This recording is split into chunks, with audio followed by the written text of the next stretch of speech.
Why shouldn't we be surprised that this pandemic has exposed immorality, callousness and incompetence of government? So should we be surprised that state-sanctioned censorship is very evident in this environment? In the US, advice from the nation's chief medical advisor has swung from one extreme to the other with no explanation. Just watch this. When you're in the middle of an outbreak, wearing a mask might make people feel a little bit better, and it might even block a droplet, but it's not providing the perfect protection that people think that it is. So if you have a physical covering with one layer, you put another layer on, it just makes common sense that it likely would be more effective. And that's the reason why you see people either double masking or doing a version of an N95. Government policies have been contradictory and in some cases dangerous. In New York City, leading to deaths of the aged, and now on the southern border.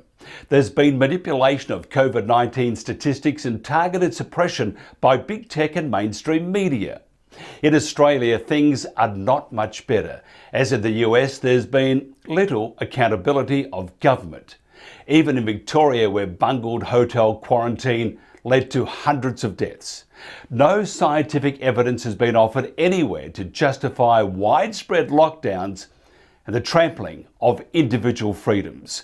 We've also witnessed the silencing of eminent medical experts seeking to provide evidence-based information to save lives, your lives. Why in Australia and the USA, in contrast to many other countries?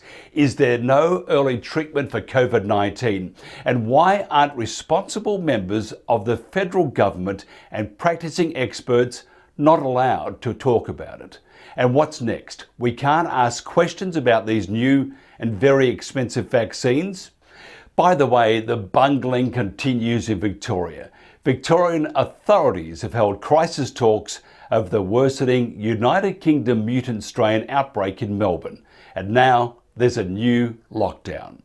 Authorities are not only concerned about the growing Holiday Inn cluster, but they're worried about the virus fragments detected in wastewater across Melbourne. Emergency Management Victoria fear they have lost control of the outbreak, describing scenes of pandemonium at the agency. There's even reports, now wait for it, after the bungling a few months ago by the Victorian government and the hotel quarantine, there's even reports of staff not wearing PPE in the quarantine hotels. Shameful, absolutely dreadful. Chairman Dan Andrews and his incompetent Politburo need to go now. And for God's sake, can't the media anywhere in the world start just doing your job instead of being the PR firm for government and big tech? Do your job.